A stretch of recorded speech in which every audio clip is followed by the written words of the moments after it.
நேத்து நம்மளோட வீட்ல முருகருக்கு வந்து படையல் போட்டிருந்தோம். நெறைய பேர் வந்து பார்த்தீங்கன்னா, "அக்கா நேத்து நீங்க கோவில்ல போயிட்டு திருக்கல்யாணம் பார்த்துட்டு வந்து, அதுக்கப்புறம் தான் படையல்லாம் போட்டு சாமி கும்பிட்டுருந்தீங்களா?" அப்படின்னு சொல்லி கேட்டிருந்தீங்க. என்னால நேத்து கோவிலுக்குலாம் போக முடியல. நான் வீட்லயே வந்து பார்த்தீங்கன்னா, டிவியில திருக்கல்யாணம் வந்து ஓடிட்டு இருந்துச்சு. அத பார்த்துட்டு, அதுக்கப்புறம் தான் முருகருக்கு படையல்லாம் போட்டு சாமி வந்து கும்பிட்டுருந்தேன். அதே மாதிரி, "அக்கா நீங்க காலையில 11:30 மணிக்கெல்லாம் படையல் போட்டு சாமி கும்பிட்டுட்டீங்க. எங்க ஊர்லலாம் வந்து பார்த்தீங்கன்னா, சாயங்காலம் 6 மணிக்கு மேல தான் பண்ணுவோம் அப்படின்னுமே சில பேர் வந்து சொல்லியிருந்தீங்க. ஒரு ஊர்ல ஒரு டைம்ல திருக்கல்யாணம் வந்து நடக்கும்.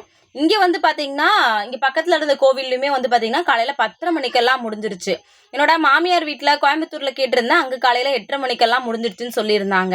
அதனால வந்து பார்த்தீங்கன்னா, திருக்கல்யாணம் நான் டிவில பார்த்துட்டு, காலையில ஒரு 11:30 மணிக்குள்ளயே வந்து பார்த்தீங்கன்னா, வடை, பாயாசம் எல்லாமே செஞ்சு, நேத்து முருகருக்கு நல்லபடியா சாமி கும்பிட்டு என்னோட விரதத்த வந்து முடிச்சாச்சு. ரொம்ப மனசுக்கு நிறைவாவுமே இருந்துச்சு. Thank you.